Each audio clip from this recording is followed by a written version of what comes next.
Batatinha frita, 1, 2, 3.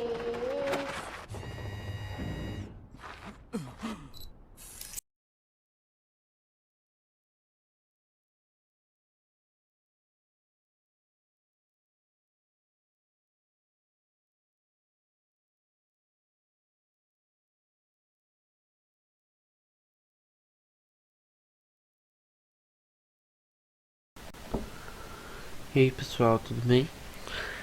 Hoje eu vou falar sobre a ditadura militar. E vamos começar falando sobre o que está acontecendo no Brasil antes da ditadura militar. Antes de entender o período militar brasileiro, é preciso compreender os eventos que levaram até ele. Os antecedentes do golpe de 1964.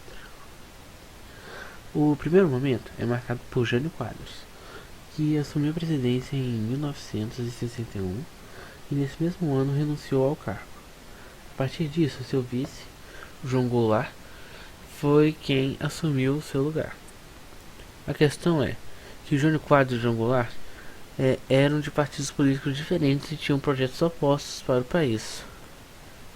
O projeto de Jango, apelidado pelo qual era conhecido o novo presidente, estava apoiado em reformas de base, como fiscal, administrativa, universitária e principalmente agrária. Além disso, o presidente era um representante trabalhista do legado de Getúlio Vargas. Assim, esse foi um momento de bastante polarização política entre a população. Houve um apoio de parte da população para a derrubada do governo, principalmente dos setores mais conservadores da sociedade e de parte da classe média. E por esse motivo, inclusive, que muitas vezes o termo ditadura civil-militar é utilizado. Agora, vamos falar sobre o golpe, o início da ditadura militar no Brasil. E no dia 31 de março de 1964, tanques do exército foram enviados ao Rio de Janeiro, onde estava o presidente Jango. 3 dias depois, João Goulart partiu para exílio no Uruguai, e uma junta militar assumiu o poder do Brasil. No dia 15 de abril, o general Castelo Branco toma posse, tornando-se o primeiro de 5 militares a governar o país durante esse período. Assim se inicia a ditadura militar no Brasil, que vai durar até 1985.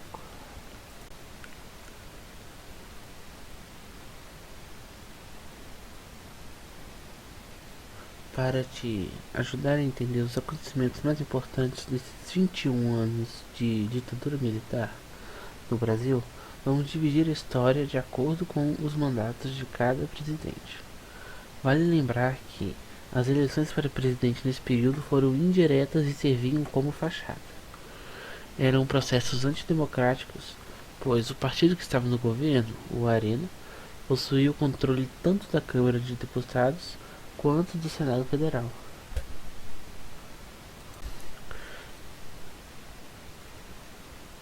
Começando falando pelo Castelo Branco e seus atos institucionais. No governo de Castelo Branco, foi declarado o primeiro ato institucional da ditadura militar no Brasil, conhecido como AI-1. Os atos institucionais eram decretos e normas muito utilizados durante a ditadura. Eles davam plenos poderes aos militares e garantiam a sua permanência no poder.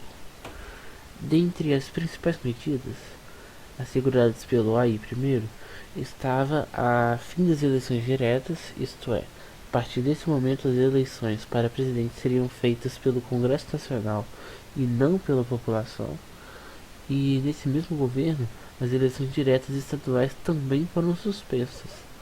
E em 1967 uma nova Constituição entrou em vigor.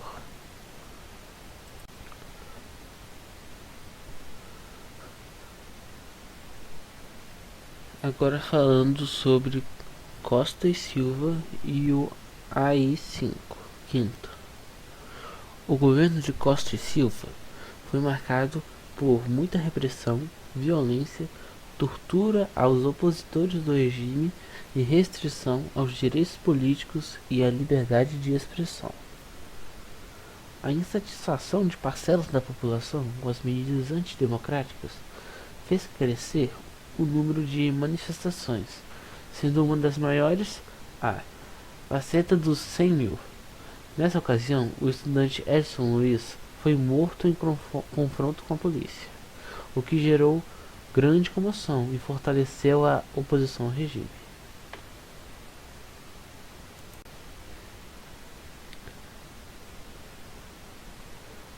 Agora falando do governo de Médici, que é considerado o período de maior repressão da ditadura militar no Brasil. A censura dos meios de comunicação se intensificou e muitos prisioneiros políticos foram torturados.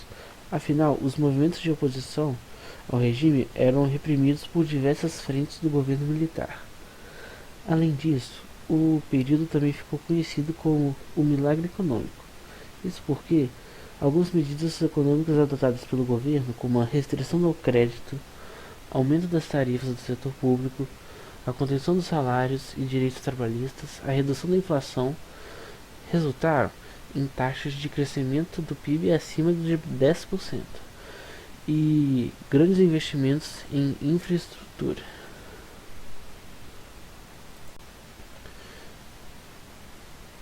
Geisel e o início da abertura política. Geisel iniciou seu governo com uma abertura política lenta, gradual e segura.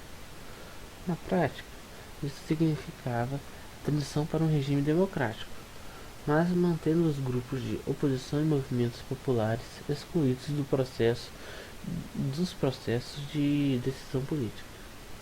Essa transição também tinha como razão o desgaste das Forças Armadas, que sofreram após anos de repressão, violência e restrição à liberdade. As violações aos direitos humanos e repressões violentas continuaram, apesar do início da abertura. O caso mais grave ocorrido durante o governo de Geisel, como já mencionamos, foi a tortura e morte de jornalista Vladimir Herzog em 1975. Esse episódio gerou grande comoção popular, mas Geisel não tomou providências para punir os responsáveis. A crise econômica também se agravou em 1978. Operários metalúrgicos do ABC iniciaram o maior ciclo de greves da história do Brasil.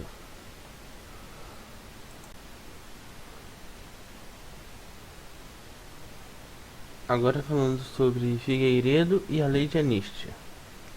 O governo de Figueiredo durou 6 anos e colocou um fim ao período ditatorial. E em 1979 foi promulgada a Lei de Anistia, que aos poucos os presos políticos foram sendo liberados e os exilados foram voltando ao país. Agora vou falar sobre a cultura como resistência à ditadura militar. Apesar das restrições à liberdade de imprensa e de expressão impostas pela censura, muitos artistas, músicos, cineastas e outros manifestavam seu posicionamento contrário ao regime, ainda que de maneira metafórica, para não serem condenados como opositores ao regime. Tom Jobim, Vinícius de Moraes, Chico Buarque, Gilberto Gil e Veloso são exemplos de cantores e compositores que utilizaram a música para manifestar sua opinião. Resumindo, a ditadura militar foi um regime instaurado no Brasil em 1º de abril de 1964 e que durou até 15 de março de 1985, sob o comando sucessivo de governos militares, de caráter autoritário e nacionalista. Bom, e por hoje é só, pessoal. Muito obrigado por assistir o vídeo. E aí, pessoal, tudo bem? Hoje eu vou falar sobre a ditadura militar.